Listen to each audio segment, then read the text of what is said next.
It's fun, you know, taking like a 5-decade-old piece and making it a current decade piece. Hey, it's Eric with Stop in the Studio.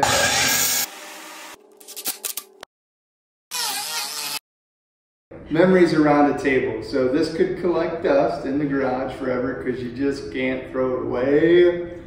You're emotionally attached, and I get it.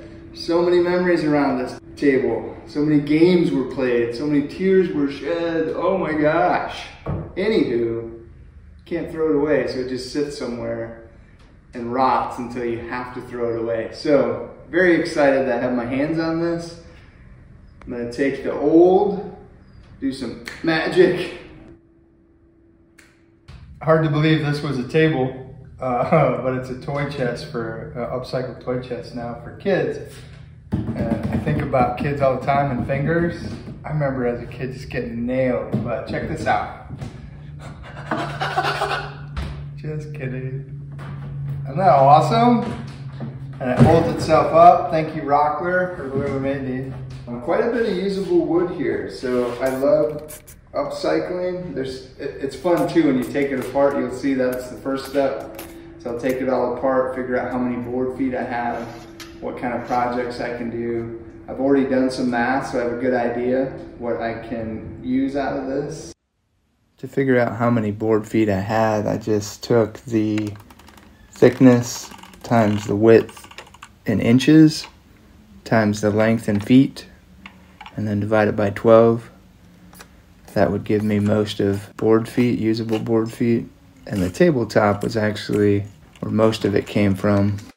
So I knew I was going to rip it down into 3-inch strips and then resaw it in half. So here I am ripping it into 3-inch strips. I was just cutting the end off. I'll use that thicker end cap for a segmented bowl. I'm just ripping down some pieces, getting them ready to plane down.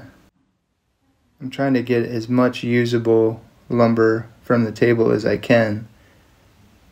And I'm basically making a 1/4-inch veneer that I will use on some new wood.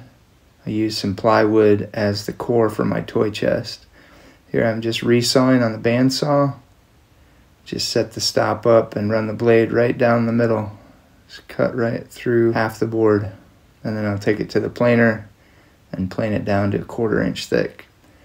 Just taking some 3/4-inch plywood and making my carcass for the toy chest. I just used a sanded pine because most of the table was pine, but if it would have been oak or maple, I would have used that type of plywood. Simple Craig pocket hole screw joinery, nice and sturdy and easy. It's all going to be covered in veneer, so the pocket holes I just put on the outside of the box. Pocket holes and some glue to help hold it in place, and I use some brad nails too. And this is the bottom of the chest, so I'm just going to run some of the table boards, some of the more beat up knotty boards, just to give it a little bit of a foot on the bottom. Then I'm using 3/4-inch brads because I have 1/4-inch veneer.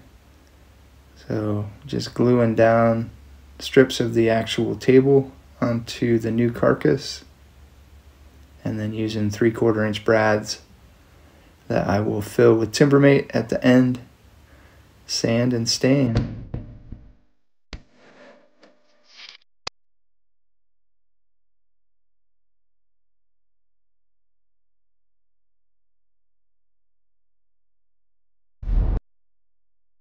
It's a little bit closer up view. I'm just doing a brick pattern.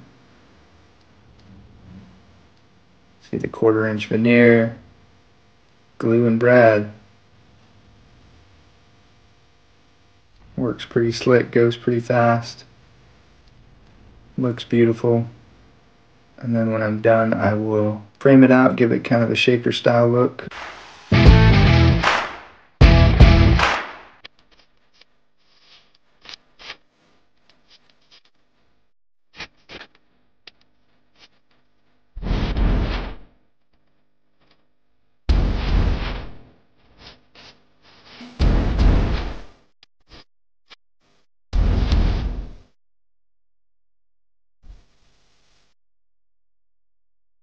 I'm going to do the same for the top.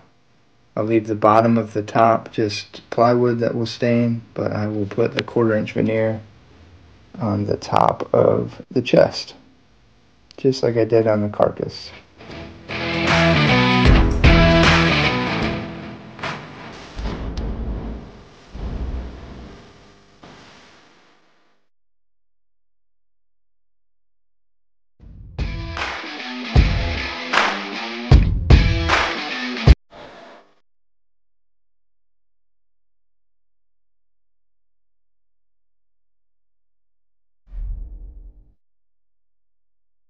Went back and forth on stain colors a little bit with the client. They really liked the special walnut.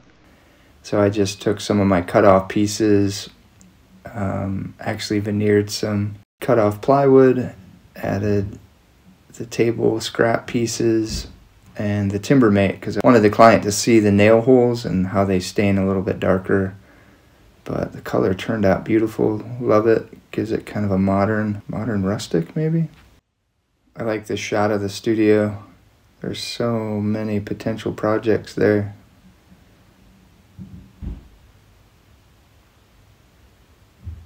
Hey, Dean.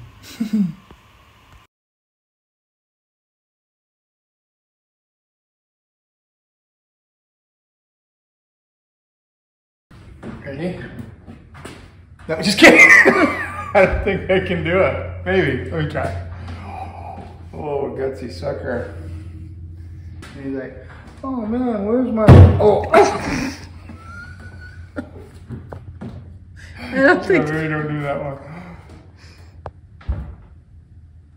It's like it doesn't slow until the very end. That's pretty cool though. I like the color. What's fun, this isn't the first time I've done something like this. So this is actually the mother-in-law, sorry. So I did a table and this is the mother of the people, no. I'll get it all confused. Anyway, this is second generation table. So I did one for their daughter and son, daughter-in-law and son. This is second generation table. I did one for their daughter-in-law and son from her, the daughter-in-law's table, and now the parents of the husband. Who cares? Good night. This is not my first table.